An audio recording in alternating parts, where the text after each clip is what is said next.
Bem-vindo e bem-vinda ao canal PEPSI, Projeto de Estudos Pré-Psicólogos. Aqui a gente traz conhecimentos, revisa teorias e estuda livros e conceitos de psicologia. Todo dia um conteúdo diferente para ajudar a aprender mais e a se preparar melhor. E hoje a gente vai mergulhar de cabeça num tema que é, central na psicopatologia, o espectro da esquizofrenia. E olha, esse é um assunto que não dá para ignorar, viu? É fundamental não só para passar em provas e concursos, mas principalmente para quem vai para a prática clínica. Então, para a gente organizar bem o nosso estudo de hoje, eu preparei um caminho, um roteiro bem claro. A gente começa entendendo o que é essa ideia de espectro, depois vamos destrinchar um por um os 5 sintomas principais que definem esses transtornos. Na sequência, a gente fala de diagnóstico, de fatores de risco, aí vamos para as formas de tratamento e, claro, no finalzinho, aquele resumão com os pontos-chave para fixar tudo. Prontos? Então, vamos lá! Ok, vamos começar pelo começo, pela base de tudo. Para entender o espectro, a gente precisa falar sobre o conceito de psicose. Quem já estudou um pouco de psicanálise vai lembrar daquela divisão clássica, né? Neurose, psicose e perversão. Pois é, a psicopatologia moderna evoluiu bastante, mas a palavra psicose, essa continua sendo super importante. Ela é a chave para descrever o que está no centro de tudo isso, a perda de contato com a realidade. E olha só o que o nosso guia, o DSM-5-TR, nos diz sobre isso. Essa definição é crucial. A parte mais importante aqui é entender que a gente não está falando de uma coisa só, de uma doença única. A gente está falando de um espectro. Pensa numa paleta de cores, com vários tons, é por aí. E o que define se um quadro está dentro desse espectro é a presença de anormalidades em um ou mais desses 5 grandes domínios que estão aí. Agora a gente vai olhar para cada um deles bem de pertinho. Certo. Agora a gente chega no coração do diagnóstico. Entender esses 5 sintomas, gente, é como se fosse aprender o alfabeto da psicopatologia psicótica. É a base de tudo, sabe? Cada um deles é um bloco, uma peça fundamental para a gente conseguir montar esse quebra-cabeça clínico tão complexo. Vamos lá. O primeiro domínio, os delírios. A palavra que tem que ficar na cabeça aqui é crenças fixas. O que isso quer dizer? Quer dizer que não adianta mostrar prova, não adianta argumentar com a lógica. A pessoa tem uma convicção que é, assim, inabalável. O exemplo mais clássico de todos é o delírio persecutório. A pessoa tem certeza absoluta de que está sendo perseguida, de que tem câmeras espionando, de que querem fazer mal a ela, e nada, absolutamente nada, consegue convencê-la do contrário. E olha, delírio não é tudo igual, não. Existem vários sabores, vários temas. Tem o delírio de grandeza, em que a pessoa acredita ser alguém super importante, um enviado divino, um gênio. Tem o de referência, quando a pessoa acha que o apresentador do jornal está mandando uma mensagem codificada só para ela. Tem o erotomaníaco, com aquela crença de que uma pessoa famosa está secretamente apaixonada por ela. E aqui, gente, uma dica de ouro para a prática clínica. Muito cuidado. A gente precisa sempre avaliar essas crenças levando em conta o contexto cultural e religioso da pessoa. Senão, a gente corre um risco enorme de transformar uma crença normal dentro da cultura dela em sintoma. Beleza, segundo domínio, alucinações. Se o delírio era uma questão do pensamento, a alucinação é uma questão da percepção. É bem diferente. A pessoa vê, ouve, sente o cheiro ou o gosto de algo que simplesmente não está lá. A chave é essa, acontece sem um estímulo externo.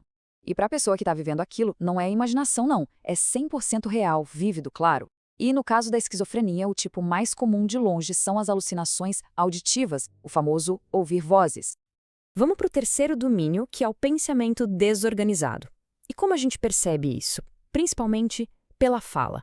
É no discurso que a coisa aparece. Às vezes, o pensamento parece um trem que saiu dos trilhos, sabe? Ele descarrila. A pessoa começa a falar de uma coisa, de repente pula para outra que não tem nada a ver.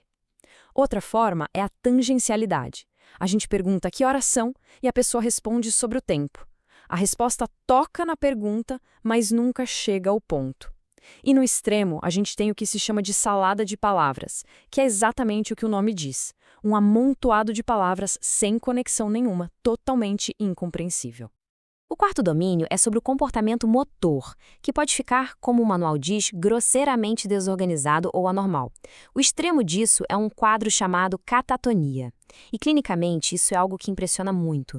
É uma alteração gigante na reatividade da pessoa ao ambiente. Pode ir de um extremo ao outro. Desde uma resistência total a qualquer instrução, passando por ficar completamente imóvel, parado numa mesma posição por horas, que é o estupor, até o outro lado, uma agitação motora sem finalidade nenhuma. É um estado realmente muito grave.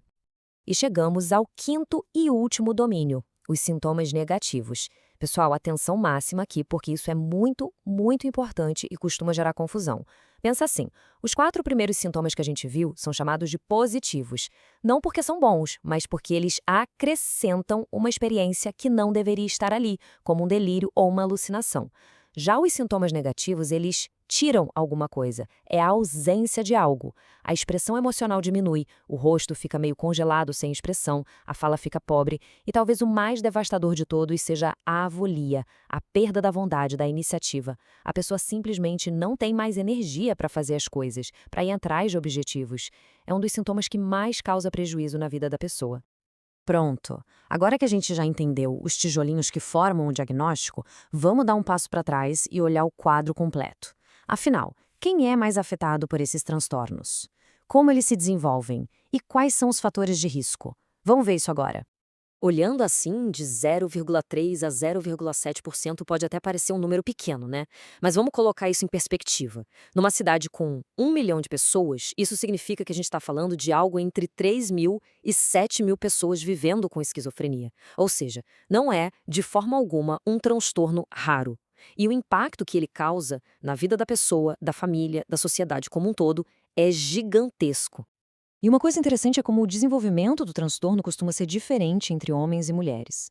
Geralmente, o primeiro episódio psicótico nos homens tende a aparecer mais cedo, ali no começo dos 20 anos. Já nas mulheres, esse pico costuma acontecer um pouco depois, mais para o final dos 20. E ainda existe a possibilidade de um início mais tardio, depois dos 40 anos, que aí sim é bem mais comum em mulheres. Mas por que isso acontece? Qual é a causa? A resposta é que não existe uma causa. É uma interação super complexa. A gente sabe que existe um fator genético importante, uma predisposição, mas a genética sozinha não explica tudo. É como se a genética carregasse a arma, mas são os fatores ambientais que podem eventualmente apertar o gatilho. Fatores como ter nascido e crescido em um grande centro urbano, ter sofrido traumas na infância, complicações no parto, tudo isso entra na conta do risco. Agora, um conceito que é, importantíssimo para a clínica: anosognosia. Anota esse nome, guarda isso com carinho, porque é fundamental. A anosognosia é a falta de insight, a falta de consciência sobre o próprio transtorno. Muitas vezes, a pessoa não percebe que está doente. Para ela, as vozes são reais, a perseguição é real. E atenção, isso não é teimosia, não é negação. É um sintoma da própria doença. E claro, isso se torna um dos maiores obstáculos para que a pessoa aceite e siga o tratamento. Certo, a gente falou dos sintomas, dos riscos, e pode parecer um cenário bem difícil, e é. Mas, apesar de todos os desafios, agora a gente precisa falar da parte mais importante: tratamento e recuperação. Porque sim, a esquizofrenia não é uma sentença de incapacidade. Com tratamento correto, é totalmente possível ter uma vida funcional, com significado e qualidade. Vamos ver como? O tratamento que funciona de verdade nunca é uma coisa só. É um conjunto, uma combinação de várias abordagens que trabalham juntas. Pensa num time. Os psicofármacos, a medicação, entram como a intervenção principal, principalmente para controlar os sintomas mais agudos. Mas o remédio sozinho não faz milagre. Aí entra a psicoterapia, como a TCC, para ajudar a pessoa a desenvolver estratégias para lidar com sintomas que persistem. A terapia familiar é essencial para educar e criar uma rede de apoio forte. E, por fim, a reabilitação psicossocial, que foca em ajudar a pessoa a voltar a estudar, a trabalhar, a se reintegrar na sociedade. Para a gente não ficar só na teoria, vamos olhar um caso real para ilustrar, o caso do Nathan. Imagina um garoto de 16 anos que, de repente, começa a se isolar de todo mundo, para de ir para a escola, mal fala, e o quadro evolui até ele apresentar sintomas de catatonia, de ficar parado. A hipótese diagnóstica, claro, foi de esquizofrenia. E o primeiro passo foi o encaminhamento para o psiquiatra e o desafio gigantesco de conseguir criar um vínculo, uma conexão terapêutica com um adolescente que quase não se comunicava mais. E aí é que vem a parte bonita da história. Depois de 2 anos de muito trabalho, de um tratamento consistente, combinando a medicação com a terapia, uma terapia que soube usar os interesses dele, como videogame, para se conectar, o Nathan não só voltou a falar e a se expressar, como conseguiu um emprego e até começou um relacionamento afetivo. O caso dele é um exemplo perfeito do que a gente quer dizer com potencial de recuperação. Ufa, a gente viu bastante coisa hoje, né? Foi denso. Então, para fechar com chave de ouro e garantir que o principal ficou, vamos fazer aquela revisão rápida, aquele resumo dos pontos que são essenciais. Pensa que isso aqui é o que precisa estar na ponta da língua na hora da prova. Então, vamos lá. Resumo para provas. Guarda isso porque costuma cair muito. Ponto 1. O diagnóstico é todo baseado naqueles 5 domínios de sintomas. Ponto 2. A diferença crucial entre delírios, que são alterações do pensamento, e alucinações, que são alterações da percepção. Ponto 3. Não subestima os sintomas negativos, como a avolia, porque eles causam um prejuízo funcional gigantesco. Ponto 4. Tratamento eficaz é tratamento multifatorial, uma combinação de estratégias. E ponto 5, a tal da anosognosia, a falta de insight, é um dos maiores desafios que a gente enfrenta na clínica. E para a gente terminar a nossa aula de hoje, eu queria deixar uma reflexão. A gente aprendeu a teoria, os critérios, os tratamentos, tudo isso é fundamental. Mas o nosso papel como futuros ou atuais profissionais de psicologia vai muito além disso. A esquizofrenia é talvez um dos transtornos mentais mais carregados de estigma. Então a pergunta que eu deixo no ar é: o que a gente pode fazer, na prática, para combater esse estigma? Como podemos promover uma visão mais humana, mais correta e mais empática sobre o assunto? É isso, pessoal. Espero de coração que essa nossa conversa tenha ajudado a clarear as ideias. Se esse conteúdo foi útil, que tal compartilhar com os colegas de psicologia? Porque estudar junto é sempre muito melhor. E claro, se inscreve aqui no Pepsi para não perder os próximos capítulos do nosso estudo. Um abraço e até a próxima!